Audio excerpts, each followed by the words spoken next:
بسم اللہ الرحمن الرحیم۔ السلام علیکم۔ رابطہ چینل UK میں حاضر ہیں جی۔ آج میرے پاس دو بڑی خبریں ہیں اور جن کو شدت سے دنیا کو انتظار تھا بھی اور ہے بھی۔ پہلی خبر کہ امریکہ کو اپنا صدر مل گیا اور دوسری خبر کورونا کے حوالے سے ویکسین کے بارے میں ہے۔ تو یہ میں تجسس آپ کا برقرار رکھوں گی۔ اس سے پہلے میں بات کروں گی امریکہ کی صدارت کے بارے میں کہ ساری دنیا کی نظر خبر پہ تھی کہ کون بنے گا امریکہ کا صدر، کا ٹرمپ پھر بازی مار لیں گے یا جو بائیڈن ٹرمپ سے صدارت کی کرسی لے اڑیں گے اور وہ تالیاں ہی بجاتے رہ جائیں گے۔ یہ انتظار کچھ طویل ہو گیا تھا کیونکہ امریکی انتخابات میں تقریباً 10.5 کروڑ عوام نے پوسٹل بیلٹ کے ذریعے اپنے حق کے رائے دہی استعمال کر کے یہ مشکل کھڑی کر دی تھی کہ ووٹوں کی گنتی ہو گئی تھی لمبی اور پوسٹل ووٹوں کے سبب خود امریکی عوام انتظار کی گھڑیاں گننے پہ مجبور تھے۔ خیر، اس تاخیر کا فائدہ اٹھاتے ہوئے صدر ٹرمپ نے تو نتائج میں دھاندلی کا امکان بھی ظاہر کرنا شروع کر دیا تھا اور سپریم کورٹ سے درخواست بھی کر دی تھی کہ ووٹوں کی گنتی روکے جائے۔ حالانکہ امریکہ جہاں جمہوریت مضبوط سمجھی جاتی ہے، فراڈ یا کرپشن کا لفظ سننے میں نہیں آتا، وہاں خود صدر ٹرمپ کا یہ کہنا ان کے پچھلے 4 سالوں کی صدارت پہ بھی سوال کھڑے کر رہا تھا کیونکہ ان کی جیت کو بھی روس کی مرہون ملت ہی قرار دیا گیا تھا۔ حالانکہ اس بارے میں کوئی ثبوت کہیں سے نہیں مل سکے تھے اور ثابت نہیں ہوا تھا، لیکن اگر امریکہ کا سٹنگ صدر اتنے اہم انتخابات میں دھاندلی کے شعبے کا دعویٰ کہ دال میں کچھ تو کالا نظر آ ہی جاتا ہے۔ ویسے تو خیر ان کا جو یہ شور مچانا جو ہے وہ ان کا اس انداز کا عکاس بھی ہو سکتا ہے جو انہوں نے اپنی 4 سال کی صدارت میں دکھایا اور جس میں انہوں نے اپنے ملکی میڈیا کے نمائندوں کو بھی ہاڑے ہاتھوں لینے سے کبھی گریز نہیں کیا۔ خیر جی، انتظار تو ختم ہو گیا۔ جو بائیڈن جو وائٹ ہاؤس کی راہداریوں سے پہلے کی واقفیت رکھتے ہیں ایک بار پھر ان راہداریوں سے گزرنے والے ہیں، لیکن اب کی بار ان کی طاقت دگنی نہیں بلکہ 3 گنا ہوگی کیونکہ وہ صدر کے نیچے نہیں بلکہ خود امریکہ کے صدر بنے ہیں، بلکہ یہ کہنا زیادہ بہتر لگ رہا ہے کہ منتخب ہو چکے ہیں۔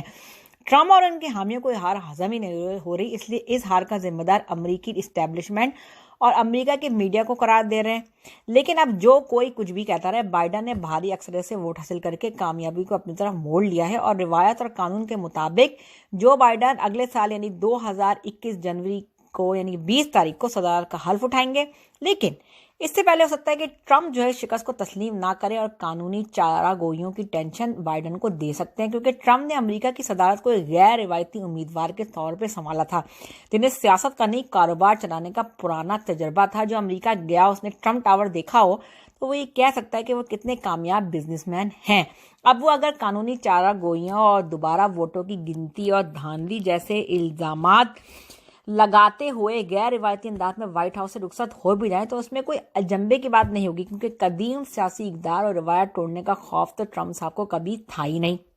اچھا جی، اب یہ تو امریکی صدارت کی بات ہو گئی ہے، انتخابات کی بات ہو گئی ہے۔ اب آگے کیا ہوگا اس پہ میں ضرور بات کروں گی، لیکن جو ایک نئی خبر سامنے آئی جس کا آپ سب کو بہت بے چینی سے انتظار ہے اور یہ بالکل تازہ ترین خبر ہے جو کہ ابھی سامنے آئی ہے کرونا ویکسین کے حوالے سے، کیونکہ دنیا میں اس وقت تک 50 ملین کے قریب جو ہیں کرونا کے متاثرین جو ہیں وہ سامنے آ چکے ہیں، 1.25 ملین جو اموات اس سے ہو چکی ہیں، تو بہت صورتحال خراب ہے۔ دوسری لہر کہیں تیسری لہر چل رہی ہے، برطانیہ میں بھی بہت زیادہ کیسز آ رہے ہیں، 20,000 کہیں 25,000 آ رہے ہوتے ہیں۔ دوسرا لاک ڈاؤن یہاں چل رہا ہے، لوگ بہت پریشان ہو چکے ہیں کہ زندگی کب نارمل ہوگی۔ تو ایسے میں یہ خبر آنا کہ کرونا کی ویکسین جو ہے وہ اپنے مراحل یعنی کہ بس تکمیل کے مراحل تقریباً طے کر چکی ہے، امید ہے کہ اس مہینے کے آخر تک جو ہے وہ لوگوں کے لیے دستیاب ہو جائے گی۔ میں یہ خبر آپ کو اس بہت یقین سے دے رہی ہوں کیونکہ یہ برطانوی میڈیا کی خبر ہے اور اس بارے میں ویسے تو کرونا کی ویکسین کے اوپر درجنوں کمپنیاں کام کر رہی ہیں، لیکن جو سب سے زیادہ موسٹ افیکٹو کرونا ویکسین کے بارے میں جو کمپنی دعویٰ کر رہی ہے وہ یہ کہہ رہی ہے کہ تقریباً 90% جو ہے نا لوگوں پہ یہ اثر انداز ہوگی اور کووڈ پہ کافی حد تک قابو پا لے گی۔ اور یہ ڈیولپر ہیں، اس ویکسین کے جو ڈیولپر ہیں، جیسے میں آپ کو بتایا کہ درجنوں ویکسینز کے اوپر کام کر رہے ہیں، لیکن یہ اسپیسیفک ویکسین جس کی کامیابی کے دعوے کر رہی ہیں وہ کمپنیاں جو ہیں وہ ہے فائزر اور بایو این ٹیک، جو کہ یہ بتا رہی ہے کہ یہ آج جو ہے وہ گریٹ ڈے ہے سائنس دانوں کے لیے اور انسانوں کے لیے جن کو کب سے انتظار ہے کہ کوئی تو ویکسین آ جائے۔ اور یہ ویکسین جو ہے تقریباً 43,500 لوگوں پہ 6 مختلف کنٹریز میں جو ہے وہ ٹیسٹ کی گئی تھی اور اس کے حوالے سے کوئی سیفٹی کے ایشوز بھی سامنے نہیں آتے، یعنی کہ کوئی نیگیٹو کوئی چیز سامنے نہیں آئی تھی۔ تو یہ کمپنی بہت زیادہ پر امید ہے کہ اس مہینے کے آخر تک یہ جو فائزر اور بایو این ٹیک اس کے اوپر کام کر رہے تھے تو ان کا ارادہ ہے کہ اس ویکسین کے جو ہے لوگوں کو لگانے کے لیے درخواست دے دیں گے۔ یہ بہت اچھی بات ہے کہ یہ ویکسین جو ہے ایک اچھا رزلٹ جو ہے وہ سامنے آیا ہے اور لوگوں کو بہت انتظار ہے. اچھا میں تھوڑا سا جلدی سے بتا دوں کہ کیسے کام یہ کرتی ہے. وہ کہہ یہ رہے ہیں ویکسین ایسے کام کرے گی کہ وہ ہیومن باڈی میں داخل ہوگی, انجیکٹ کی جائے گی تو وہ پرومپٹس کرے گی امیون سسٹم کو, یعنی کہ وہ اتنا اسٹرانگ بنائے گی اور امیون سسٹم جو ہے پروڈیوس کرے گا اینٹی باڈیز کو اور ایکٹیویٹ کرے گا ٹی سیلز سے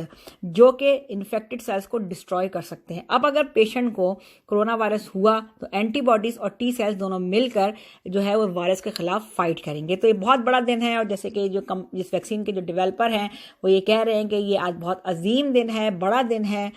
سائنس کے لیے بھی اور انسانوں کے لیے بھی. تو امید ہے کہ بہت جلدی یہ ویکسین جو ہے وہ عام لوگوں کے لیے دستیاب ہوگی اور کرونا جس کی وجہ سے ہماری زندگی گزارنے کا بالکل جو طریقہ ہے وہ بالکل چینج ہو گیا ہے اور لوگ گھروں میں محصور سے ہو کے رہ گئے ہیں, وہ دوبارہ جو ہے وہ نارمل زندگی گزارنا شروع کریں گے انشاءاللہ تعالیٰ. اس پازیٹیو نوٹ پہ میں اپنے ویڈیو کا اختتام کرتی ہوں اور امید کرتی ہوں میرے چینل آپ لوگ دیکھیں, سبسکرائب کریں اور کمنٹ ضرور کیجیے. خدا حافظ. ویکسین